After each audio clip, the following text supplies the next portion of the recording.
আমাদের লাইফ থেকে যখন কোনো মানুষ হারিয়ে যায় অথবা যখন কোনো মানুষের সাথে আমাদের বিচ্ছেদ হয়ে যায়, তখন আমরা ভাবতে থাকি যে আল্লাহ মনে হয় আমাকে দেখেছে, এই জন্য তার সাথে আমার বিচ্ছেদ হয়ে গেছে, তার সাথে আমার কানেকশন ছিন্ন হয়ে গেছে। কিন্তু আপনার এই চিন্তাটা সম্পূর্ণ ভুল।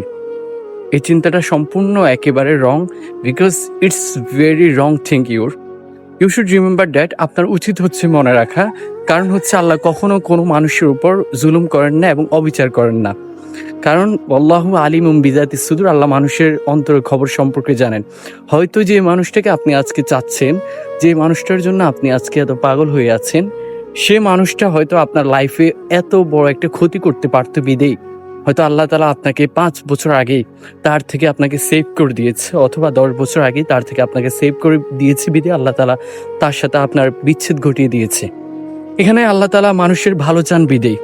প্রবলেম হচ্ছে একটাই, আমরা যাকে ভালোবাসি মন থেকে, যাকে পছন্দ করি, আমরা যাকে লাইক করি, আমরা ভাবি হয়তো সে মানুষটা নিখুঁত, সে একেবারে নিখুঁত, তার কোনো প্রবলেম নেই, তার কোনো দোষ নেই। এই জন্য আমরা তার ভালোবাসায়, তার অবৈধ ভালোবাসায় আমরা অন্ধ হয়ে আমরা আল্লাহকে ভুলে যাই। আমরা তখন ভুলে যাই বাস্তবতাকে, যে আসলে আমি যে একটা হারাম সম্পর্কের মধ্যে আছি, এই জিনিসটা যদি সামনে এগোতে থাকে তাহলে হয়তো একদিন আমি তো মারা যাবো, যে কোনো মুহূর্তে আমি মারা যাব।